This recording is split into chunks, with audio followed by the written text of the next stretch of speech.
নাম বলা যাবে প্রথম সারি হচ্ছে দেন বাহারুদ্দিন নাসিম, যুগ্ম সাধারণ সম্পাদক, সাবেক এমপি আওয়ামী লীগ এবং সাবেক স্বরাষ্ট্রমন্ত্রী আসাদুজ্জামান খান কামাল এবং এ আরাফাত।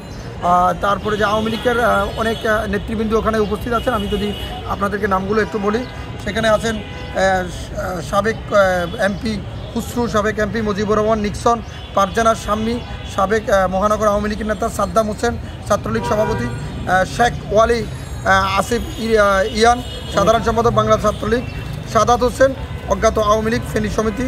এভাবে আপনার 97 জন আছে এবং আরও অজ্ঞাত আছেন প্রায় 1 থেকে 200 জন। একটু জানতে চাবো, দীর্ঘ এতদিন পরে কেন আসলেন মামলা করতে? এখানে মামলা করার আশ্বস্ত পেয়েছি। ডিএমপি কমিশনার একটি ব্রিফিং করেছিলেন গত পরশু। সে বলছেন যে কোনো ব্যক্তি তার অভিযোগ সঠিকভাবে যদি প্রমাণসহ নিয়ে যায়, আমরা তার অভিযোগটি দায়িত্ব সহকারভাবে নেব এবং আমরা থানার যেহেতু বর্তমান পরিস্থিতি 5 তারিখের পরে পরিস্থিতি অনুপাতে আপনার থানার কার্যক্রম প্রায় অনেকটাই বিলম্বিত হচ্ছিল। পুলিশ তার সঠিকভাবে কাজ পরিচালনা করতে পারছিল না, তারই ধারাবাহিকতা একটু বিলম্ব হয়েছিল।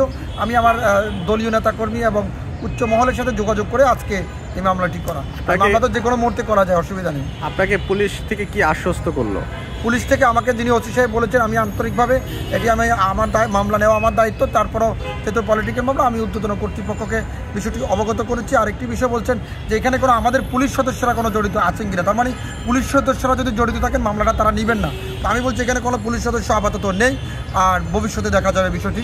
তো আমার কেন জানি মনে হচ্ছে ভারপ্রাপ্ত কর্মকর্তার বক্তব্য অনুযায়ী আমরা সঠিক সমাধান পাবো আশা করি ইনশাল্লাহ।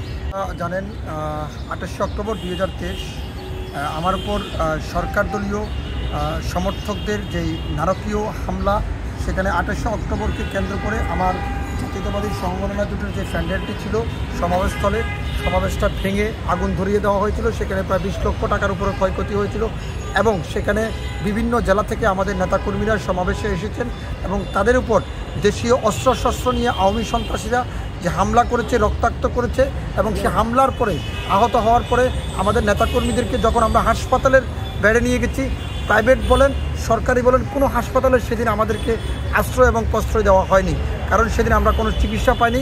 এবং তারই ধারাবাহিকতা আমি যখন আমার নেতাকর্মীদেরকে রক্ষা করতে যাই, তখনই আপনারা দেখেছেন সোশ্যাল মিডিয়াতে আমার উপর যে রক্তাক্ত হামলা হয়েছে, যে হামলার আমি তীব্র নিন্দা জানাই।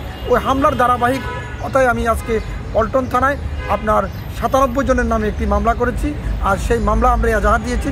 ওসি সাহেব আমাকে বলেছেন সন্ধ্যার ভিতরে তিনি মামলাটা রুজু করবেন এবং রুজু করে বিষয়টি আমি তাৎক্ষণিক আমি আপনাদেরকে বাকি বিষয়টি অবগত করতে পারবো।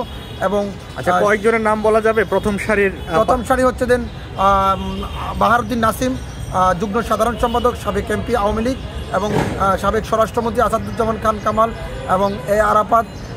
তারপরে যে আওয়ামী লীগের অনেক নেতৃবৃন্দ ওখানে উপস্থিত আছেন। আমি যদি আপনাদেরকে নামগুলো একটু বলি, সেখানে আছেন সাবেক এমপি খুসরু, সাবেক এমপি মুজিবুর রহমান নিক্সন, পারজানা শাম্মী, সাবেক মহানগর আওয়ামী লীগের নেতা সাদ্দাম হোসেন, ছাত্রলীগ সভাপতি শেখ ওয়ালি আসিফ ইয়ান, সাধারণ সম্পাদক বাংলা ছাত্রলীগ, সাদাত হোসেন, অজ্ঞাত আওয়ামী লীগ ফেনী সমিতি। এভাবে আপনার 97 জন আছে এবং আরও অজ্ঞাত আছেন প্রায় 1 থেকে 200 জন।